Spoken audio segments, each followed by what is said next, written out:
여러분 실패해 본 경험이 있습니까? 예, 고맙습니다. 실패는 사실 우리의 삶의 한 부분이라고 할 수가 있습니다. 그럼에도 불구하고 실패한 것을 인정하기 굉장히 싫어하죠. 또 누군가가 만약에 당신 실패했다라고 이야기를 하면은 갑자기 마음속에서 분노가 올라오기도 하고 수치감으로 몸을 떨기도 합니다. 그래서 이 실패했던 부분들을 잊어버리려고 그러죠. 스탈린이 집권을 하자마자 제일 먼저 했던 것이 그의 어린 시절부터 같이 자라났던 친구를 잡아서 죽이는 거였죠. 왜 그러냐 하면은 그의 부끄러웠던 과거를 삭제하려고 하는 그의 아주 잘못된 파괴적인 성격 때문에 그랬던 것입니다. 우리는 사실은 이 실패를 통해서 많은 부분들을 배울 수 있고 잘 극복하기만 하면은 그 실패가 실패로 끝나는 것이 아니라 상처로 남는 것이 아니라 오히려 디딤돌이 되어서 더 도약할 수 있는 계기가 될 수 있는데, 근데 우리는 이 실패에 대한 잘못된 인식 때문에 오히려 후퇴할 때가 많이 있다라고 하는 것입니다. 이제 우리 인생사에 비극이기도 합니다. 역사를 미화시키는 그런 사람들이 많이 있죠. 주로 독재자들이 그렇게 합니다. 북한의 김일성 또 김정일 부자를 보면은 그들의 그 역사는 전부 다 좋은 것밖에 없습니다. 완전히 미화되어 있는 것이죠. 그러나 있는 그대로를 만약에 드러내게 되면은 이것이 내 인생에 해를 끼치는 것이 아니라 오히려 이 일로 인해서 더 각성하게 되고 더 잘 될 수 있다라고 하는 것을 성경 말씀은 이야기를 해주고 있습니다. 우리는 일제강점기를 지내왔고 6.25를 지내왔습니다. 우리 민족의 참으로 아픈 과거였죠. 만약에 우리가 자녀들에게 좋은 것만 이야기를 해준다면 우리의 자녀들 마음속에는 애국심이 잘 생겨나지 않을 것입니다. 그러나 우리 자녀들에게 비참했던 우리 선조들의 역사를 그대로 이야기를 해주고 만약에 보여준다면 어떻게 되겠습니까?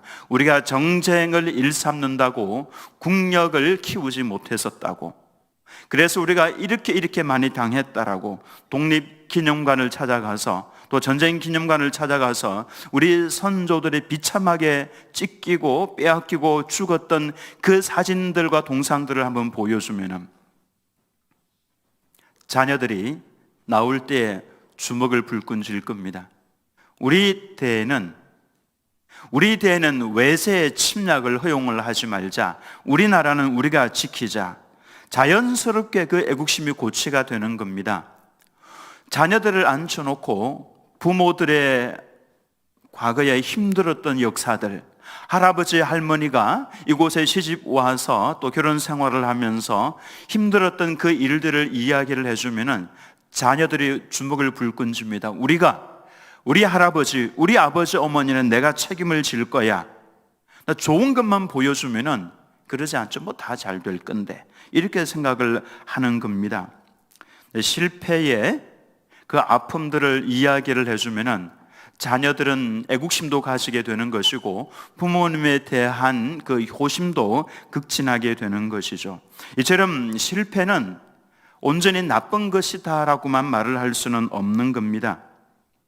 오늘 말씀에도 하나님께서는 우리 성도들의 실패를 가감없이 기록을 하고 있는 모습을 봅니다. 물론 거기서 그치는 것이 아니죠. 베드로가 실패한 현장으로 예수님께서는 데리고 가셔서 그를 다시금 이렇게 세우는 은혜의 모습을 보여줍니다. 유대인들이 존경한다라고 하는 사람을 꼽으라면은 아브라함을 꼽습니다. 모세, 아브라함, 다윗, 주로 이 세 명들 속에 이름이 들어가 있습니다. 그들에 관한 실패의 담을 성경은 그냥 고스란히 그대로 다 기록을 하고 있죠. 그 실패에 머물러 실패를 해도 괜찮다, 그것이 아닙니다. 그 실패 속에서 하나님께서 어떻게 그들을 일으켜 세우시는가, 그것을 보여주고 있는 것이죠. 오늘 본문에 나타나 있는 주인공도 그와 같습니다. 베드로죠. 예수님께서 베드로에게 그러십니다. 베드로야, 닭이 울기 전에 네가 3번 나를 부인할 것이다. 그때 베드로가 이렇게 대답을 합니다. 주님, 그럴 일 전혀 없습니다. 죽는 한이 있더라도 나는 주님을 부인하지 않을 것이고 죽는 데까지 제가 따라갈 겁니다. 주님, 염려하지 마십시오. 제가 주님 책임질 겁니다. 그런 주먹을 불끈 쥐었습니다. 저는 베드로의 그 대답이 진심이라고 생각을 합니다. 근데 어떻게 됐습니까? 예수님께서 잡혀가실 때 제자들 다 도망갔죠. 베드로도 자기가 했던 말이 있으니까 바로 도망가지는 못하고 멀찍이 따라갔다, 그렇게 기록이 되어 있죠. 가서 보니까 예수님 막 구타를 당하시는 겁니다. 주먹으로 예수님의 얼굴을 막 때리는 거죠. 성경 말씀 보면 그렇게 나와 있습니다. 그리고 손바닥으로 예수님을 때리더라. 손바닥으로 예수님의 뺨을 때렸습니다. 그리고 그 얼굴에 침을 뱉었습니다. 세상에 예수님을 벌레보다도 못한 존재로 로마인들이 그렇게 병사들의 취급을 하고 있는 모습을 보면서 베드로가 겁이 났습니다. 그때 여종이 물어보죠. 너도 저 사람의 제자라고, 내가 봤다고, 네 목소리가 그걸 증명한다고, 나 모른다고, 나 저 사람 진짜 모른다고, 내가 만약에 안다면 내 손에 장을 지지라고, 이런 표현이죠. 나 저 사람 절대 모르고 저주하고 맹세까지 하면서 나 저 사람 몰라, 그렇게 부인했습니다. 이후로 예수님께서 부활을 하셔서 제자들에게 나타나셨습니다마는 예수님께서는 다수의 제자들을 대하셨죠. 그 속에서 베드로는 예수님과 1대1로 만나지를 못합니다. 왜냐하면 서먹서먹하죠. 자신이 예수님을 저주까지 하고 맹세까지 하면서 모른다고 했던 자신의 실패한 인생이 있기 때문에 예수님과 베드로가 1대1로 만나기 전까지는 이 문제는 해결되지 않을 것이고 베드로는 계속해서 예수님 보면은 살살 피할 겁니다. 예수님께서는 그와 같은 베드로를 1대1로 만나 주셔서 그를 회복을 시켜 주시죠. 어떻게 하십니까? 먼저 자신이 실패했던 그 문제 앞에 정면적으로 서게 만드십니다. 직면하게 만드시는 거죠. 우리는 실패할 때마다 느끼는 것이 있죠. 그 실패의 현장은 피하고 싶은 겁니다. 그래서 돌아갑니다. 말도 안 하고 싶고 생각도 안 하고 싶습니다. 그래서 그 현장이라든지 그 사람을 보면은 돌아서고 피하게 되는 것이죠. 예수님께서 처음에 베드로를 부르실 때 어떻게 부르셨습니까? 내가 너의 삶을 변화시켜 주겠다. 내가 너로 하여금 반석이 되도록 게바라 부르리라. 지금은 네가 요한의 아들 시몬이지만 장차 게바라 하리라.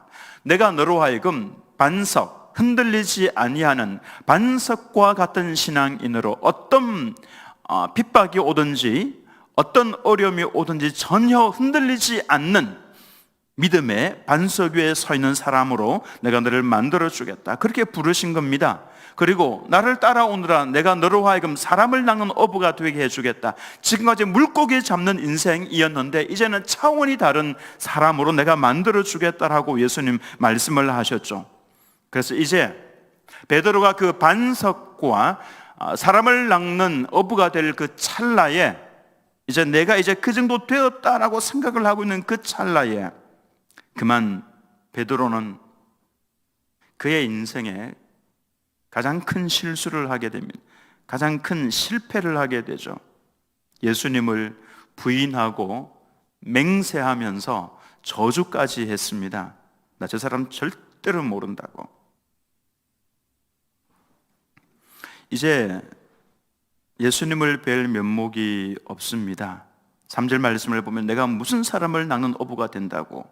나는 이제 물고기 잡으러 가노라. 그의 옛날의 그 모습으로 돌아갔습니다. 옛날처럼 물고기 잡는 사람으로, 사람을 낚는 어부가 아니라 물고기 잡는 사람으로 돌아갔습니다. 근데 그날 밤에 신기하게도 물고기 한 마리도 잡지 못했습니다. 이게 여러분 신기하지 않습니까? 어떻게 밤새도록 그물을 던졌는데 물고기를 어떻게 한 마리도 잡지 못합니까? 저같이 낚시를 못하는 사람도요, 제가 제 아내와 애들 데리고 기장 그 바닷가에 가서 낚시를 했습니다. 진짜 한 마리도 못 잡았는데 마지막에 개 한 마리 잡았습니다. 개.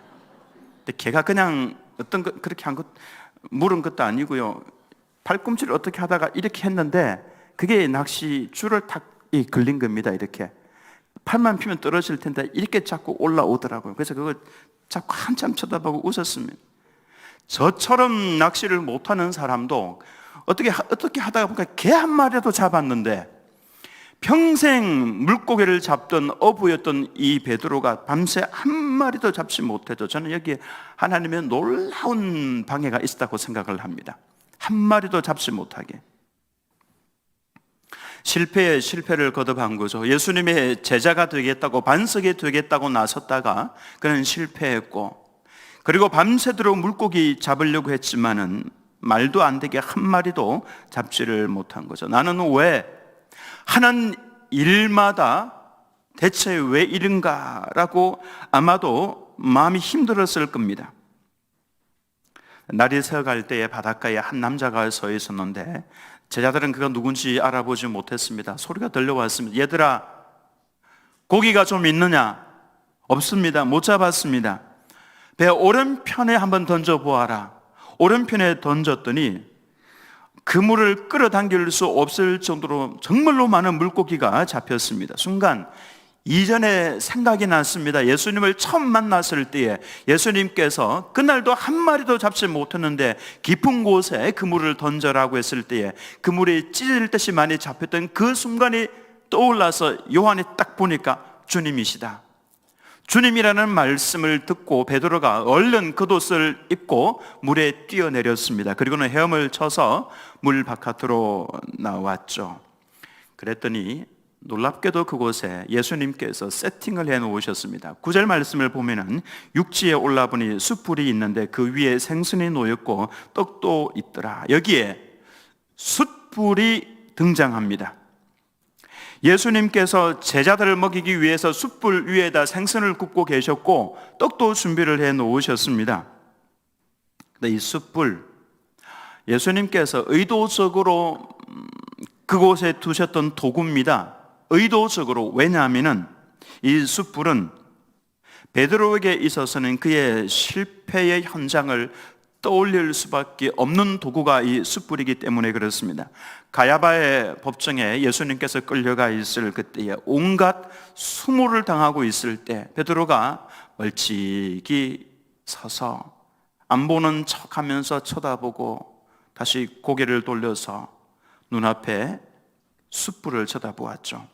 요한복음 18장 17, 18절을 보면은 문 지키는 여종이 베드로에게 말하되 너도 이 사람의 제자 중 하나가 아니냐 하니 그가 말하되 나는 아니라 하고, 나 예수님 모른다라고 부인하던 바로 그 현장, 그게 뭐가 있었냐 하면은 18절입니다. 그때가 추운 고로 종과 아래 사람들이 불을 피우고 서서 쬐니 베드로도 함께 서서 쬐더라.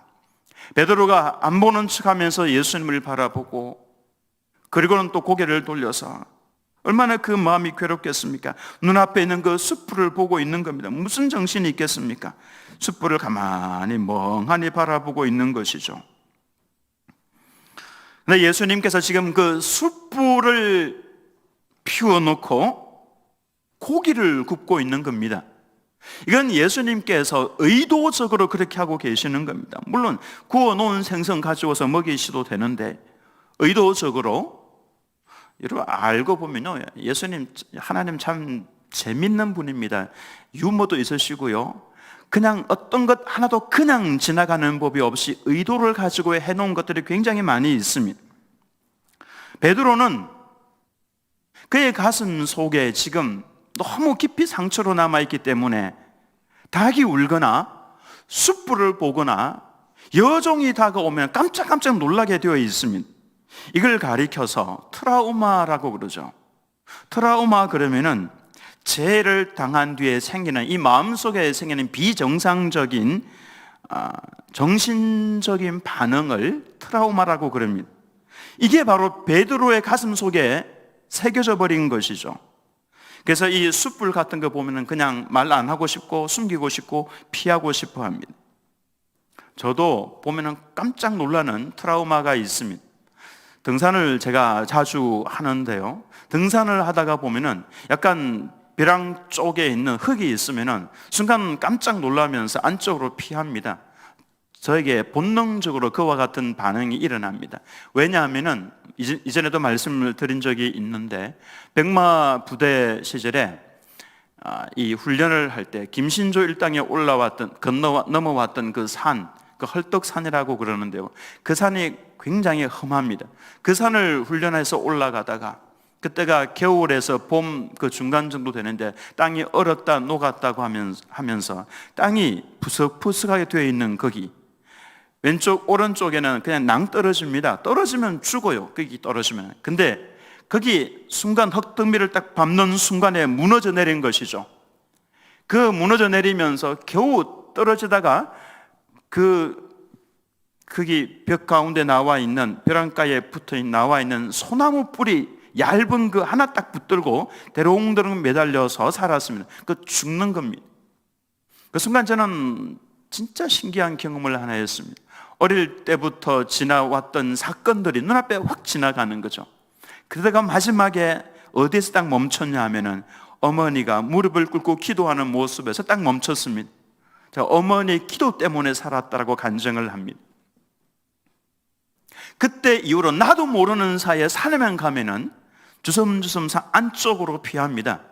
혹시 무너지면 어떨까라는, 이것이 바로 트라우마죠. 베드로에게 바로 이와 같은 트라우마가 있었던 것입니다. 깜짝 놀라는 그 도구, 그것이 바로 베드로에게는 숯불이었던 것입니다. 베드로는 그 숯불을 보는 순간에 숨고 싶었습니다. 그 앞에 예수님이 앉아 계셨거든요. 자신이 실패했던 그 현장에 자신도 모르게 딱 서게 되는 것입니다. 예수님께서 이렇게 하셨던 이유는 그것을 이겨내기 위해서는 반드시 거기에서부터 시작을 해야만 되기 때문에 그런 것입니다. 숯불 앞에서 베드로가 예수님을 저주했죠. 모른다고 부인하고 맹세까지 했습니다. 그 자리에 서야만 되는 것입니다. 그리고 그 자리에서 예수님께서 베드로에게 손을 내어 밀어서 괜찮다, 이제 일어나자 라고 하시기 위해서 숯불을 준비하셨던 것이죠. 그 현장으로 데리고 가신 예수님께서 베드로에게 물으십니다. 베드로야, 네가 나를 사랑하느냐? 몇 번 물으셨습니까? 눈을 감고 계셔도 답은 아시네요. 3번 물어보셨습니다. 참 성경 말씀 읽다가 보면요, 되게 재밌는 부분이 있는데요, 성경 말씀 하나님께서 기록을 하실 때 그냥 기록하시는 법은 없습니다. 의도를 가지고 하시죠. 14절에 보면은 이것은 예수께서 죽은 자 가운데에서 살아나신 후에 3번째로 제자들에게 나타나신 것이라 3번째를 의도적으로 기록을 하고 있습니다. 자, 이번은 4번째야, 이번 5번째 이렇게 기록하지 않습니다. 2번째 나타나신 거 기록하지 않습니다. 3번째만 이렇게 딱 기록을 하고 있습니다. 저는 이거 하나님의 의도라고 생각을 합니다. 그리고 보면은 잡은 물고기도 몇 마리입니까? 3마리입니다.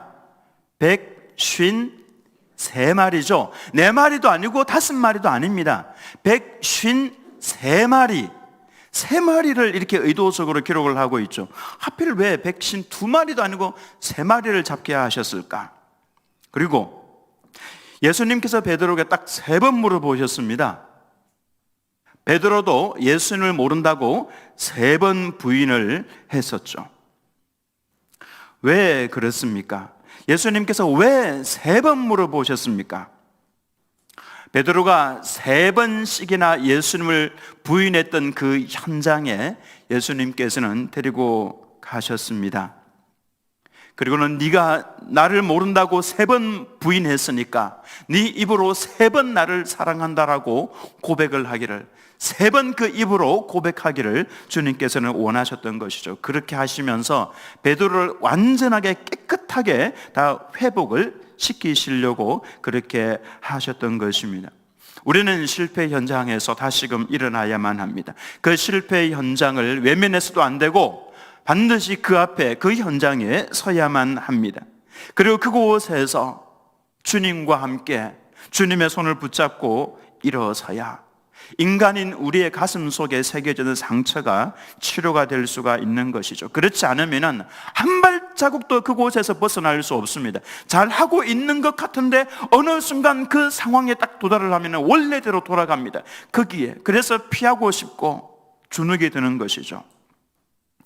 예수님께서 물으셨습니다. 요한의 아들 시몬아, 네가 이 사람들보다 나를 더 사랑하느냐? 근데 이 사람들보다라고 번역을 한 헬라어 타우타라고 하는 단어인데요, 이 타우타는 영어의 디즈입니다. 디스의 복수입니다. 디스의 복수인데 디즈, 그러니까 이것들, 이 사람들이라고 번역도 할 수 있고 이것들이라고 번역을 할 수 있는 단어입니다. 타우타라고 하는 헬라어인데요, 즉 베드로야, 네가 여기 있는 이 모든 사람들보다도, 아니면은 여기에 있는 너의 삶의 현장, 배, 너를 먹여 살렸던 이 바다, 이 모든 너의 직장, 직업, 이것들보다도 나를 더 사랑하느냐라고 하는 질문입니다. 제가 만약에 예수님이었다면 그렇게 질문하기 쉽지 않았을 겁니다. 너 왜 그랬어? 너 왜 나를 부인하는 건 이해가 되겠는데 내가 예언을 했으니까 너 왜 나를 저주까지 하고 맹세하면서까지 나를 모른다고 했어? 라고 말을 했을 것 같습니다만은 예수님께서는 그렇게 하지 않으셨죠. 밤새 물고기 한 마리 잡지 못하고 나왔던 그 베드로를 보면서 예수님께서 제일 먼저 하셨던 것은 이리 좀 와라. 많이 힘들지? 한 마리도 잡지 못해서 마음이 힘들지? 춥지? 와서 불 쬐고 몸 좀 녹여. 그리고 아침 식사 같이 하자. 잡은 생선 좀 가지고 와. 아마도 베드로의 마음속에는 온갖 생각이 스쳐서 지나갔을 겁니다. 분명히 야단을 치셔야 하는데, 근데 예수님께서 제일 먼저 하신 것은 함께 식사하는 거였죠. 제자들과 함께 이러저러한 대화를 하셨을 겁니다. 식사 후에, 조반을 먹은 후에 예수님께서는 베드로를 향하여서 앉으셨습니다. 베드로야, 너 나 정말 사랑하니? 이 질문을 던지셨습니다. 이거 보면 예수님은 대화의 천재이심을 알 수가 있죠. 정말 대단한 분입니다. 우리도 이런 방법을 좀 사용을 해야 되는데 참 많이 부족하죠. 너 왜 나를 부인했느냐라고 질문하지 않으셨습니다. 베드로야, 너 나 정말로 사랑하니? 이거를 3번을 언급을 하셨습니다. 베드로에게 주님, 제가 그리 했지만은 제가 주님 사랑합니다라는 그 고백을 베드로의 입을 통해서 직접 듣고 싶어 하셨습니다. 베드로도 직접 그 표현을 하면서 그의 마음속에 상처가 치료가 되는 것이죠. 그래서 그 질문 던지셨습니다. 베드로야, 너 정말 나 사랑하니? 예, 제가 주님 사랑하는 거 주님이 아시지 않습니까? 근데 베드로, 너 정말로 나 사랑하니? 예, 제가 주님 사랑하는 거 주님이 더 잘 아시지 않습니까? 제가 비록 그렇게 했다고 할지라도 주님 아시지 않습니까? 3번째 또 물어보셨습니다. 베드로, 너 정말 나 사랑하니? 주님, 제가 주님 사랑하는 거 주님이 더 잘 아시지 않습니까? 그렇게 베드로가 답변을 했습니다. 그때 예수님께서 이런 대답을 하시죠. 내 어린 양을 먹여라. 내 어린 양을 쳐라. 이 쳐라 그 말이요, 이거 회초리가 치라는 게 아닙니다. 치라, 길러라 그 말입니다. 주님께서는 베드로 없이도 주님의 일을 충분히 하실 수 있는 분입니다. 그러나 베드로를 회복을 시키셔서 주님의 그 일을 맡기고 싶어 하십니다. 왜냐하면 하나님께서는 당신 스스로 그 모든 일을 해나가실 수 있지만 우리를 하나님의 동력자로, 그렇게 함께 일하고 싶은 마음이 있기 때문에 그렇습니다. 생선으로 마련한 이 식사도 한번 보시기 바랍니다. 놀랍게도 제자들이 해변가에 나왔을 때 예수님께서 생선을 굽고 계셨으면 어디서 구하셨을까요? 새벽 시장에 사셨을 수도 있고 예수님 물에서 건지셨을 수도 있습니다. 어쨌든 제자들이 잡은 물고기가 아니라 이미 예수님은 물고기를 가지고 생선을 굽고 계셨습니다. 그러면은 제자들 숫자만큼 한 마리씩 먹을 수 있도록 해 놓으셨으면 되지. 베드로에게 뭐라 그러십니까? 베드로야, 네가 잡은 그 물고기 좀 가지고 오너라. 그래서 한 서너 마리 더 가지고 와서 같이 구웠습니다. 왜 예수님은 다 장만하실 수 있음에도 불구하고 그렇게 하지 않냐고 베드로에게 가지고 오라고 하셨습니까? 베드로에게 참여하라고 하는 것입니다. 참 재밌는 분이시죠, 하나님은. 내 재주가 없어도, 내 달란트가 없어도 하나님께서는 하나님의 일을 하는데 우리와 같이 하자, 그렇게 하시는 분이다라고 하는 것입니다. 실패와 약점이 많은 사람이죠. 우리 모두가 다 그렇습니다. 근데 하나님께서는 괜찮아, 나와 같이 하자, 그렇게 초청을 하시는 분이시죠. 그리고 말씀을 하셨습니다. 내 양을 먹여라, 내 양을 치라. 이전에 주신 사명은요, 사람 낳는 어부가 되게 해주겠다라고 하셨는데 실패를 경험하고 난 다음에는 내 양을 먹이라라고 하는 또 다른 사명을 주셨는데 이 사명은 조금 더 나아간 사명입니다. 여러분, 사람을 낚는 것이 쉽겠습니까? 아니면은 치는 것이, 계속해서 먹여 나가는 것이, 그게 더 어렵겠습니까? 후자가 더 어렵습니다. 목사들에게 있어서 한번 와서 부응해 주십시오, 한번 3번 내지 4번 정도 설교하는 거 잘할 수 있습니다. 그동안에 제일 잘했던 은혜로운 설교 가지고 나가서 하면 됩니다. 그러나 본 교회에서 설교하는 것은 정말로 어렵습니다. 왜냐하면 내 약점도 다 알고 있고 내 실패도 다 알고 있고 내 모든 것을 거의 다 알고 있는 성도들이기 때문에, 또 얼굴을 어제 보고 오늘 보고 또 보고 계속해서 한번 보죠. 그 지겨운 얼굴 아닙니까?